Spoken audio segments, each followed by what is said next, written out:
A developing story for you out of West Fargo. Just after noon today, police took a child into custody for threatening violence at Liberty Middle School. Valley News Team's crime and safety reporter Bailey Hurley joins us live from the scene. Bailey, how many threats does that make this week?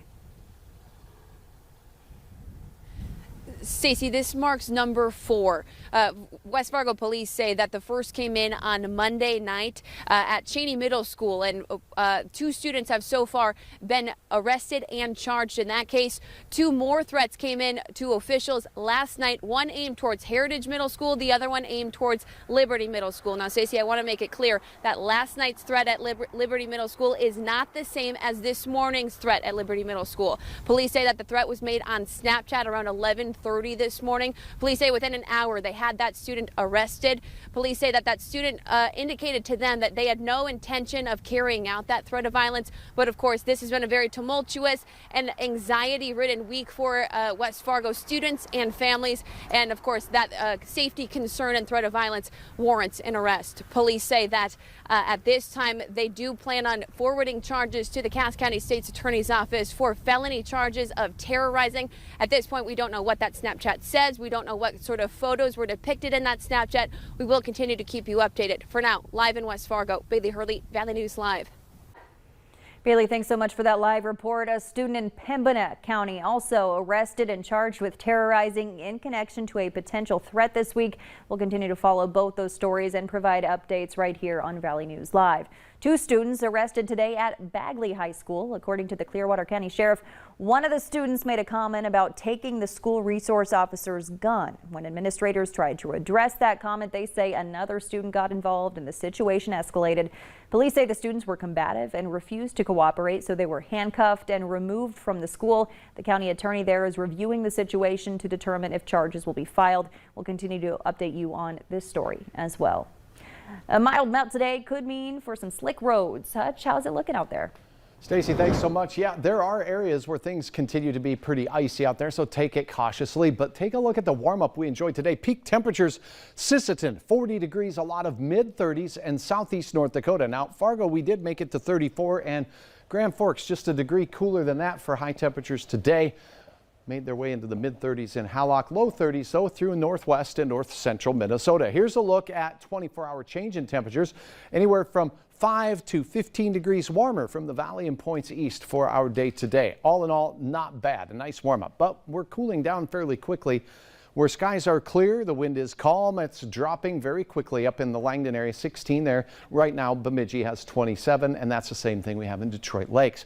We do have some snow that's developing out near the Black Hills of South Dakota, the Rocky Mountains of Colorado and Wyoming. That's going to be making its way tomorrow through southern Minnesota and portions of South Dakota. We'll have hour-by-hour details on that, but for tonight, quiet. Temperatures will really bottom out into the teens for us, but then slow their rate of cooling and overnight with an increase in clouds. As our weather system we're eyeballing for next week begins on Wednesday, ends on Thursday, looks to have snow, wind, maybe rain and freezing rain too. We'll spell all of that nonsense out here in just a few moments. It's a lot to unpack. Thanks, Hutch. Yep. Now for you here on Valley News Live at 6, a second student has died from COVID-19 in Minnesota this school year, according to the weekly update by the Minnesota Department of Health. Now that report does not include identifying information about the student and staff. However, since the previous weekly report, the health department reported a Beltrami County teenager with a pre-existing medical condition that died of COVID-19.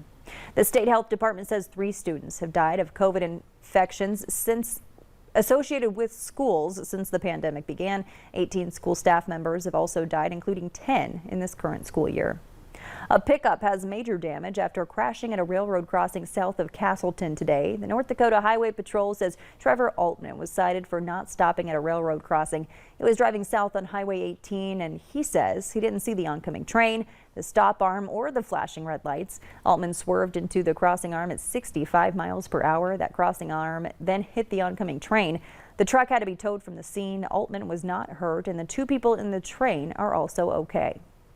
A man from Douglas, North Dakota will serve 6 days in jail for assaulting a 9-year-old boy during a snowball fight.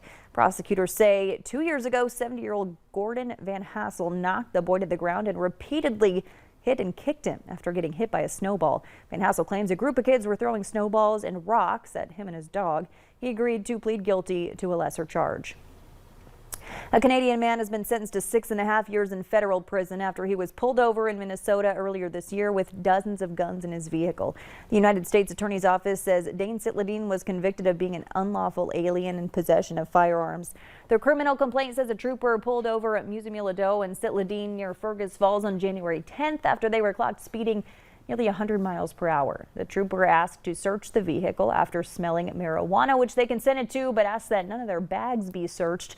After further investigation, troopers confiscated 67 firearms and several magazines. They also found out the two were already wanted for a range of crimes, including homicide and kidnapping. Winter's here to stay, and some images making the rounds on social media are questioning an electric car's durability in the winter. We spoke with an electric car owner who says when it comes to the potential of getting stuck in a winter traffic jam, it's not any different than when he drove a van. He says he has a charging station in his home, so every time he leaves, he has 350 miles until he needs to plug in again. Having the heat on full and, being in full comfort relaxation mode, it's only like 2% an hour. Highway Patrol tell us they rarely see electric cars running out of power, but there aren't many on the roads. North Dakota ranks one of the lowest in the nation for the number of electric car registrations. University students in North Dakota now have an option for keeping the momentum going over the winter break with more education. The North Dakota University system is offering intersession courses. They're full semester classes that have been condensed into 3 weeks. The courses are online and open to students at colleges and universities across the state, and they're transferable. Students can use the courses to meet graduation requirements, repeat courses, explore new topics, or complete their degree sooner. The full list of course offerings can be found on the NDUS website. Fargo-Cass Public Health is no longer offering walk-in clinics. Beginning the week of January 3rd, they'll be transitioning to providing the COVID vaccine and booster doses by appointment only. They say the change will work toward their goal of integrating the COVID-19 vaccine into routine clinic services. The immunization clinic operates Mondays, Wednesdays, and Thursdays. It's located inside the Fargo-Cass Public Health building on 25th Street South in Fargo. You can make an appointment by calling the phone number on your screen.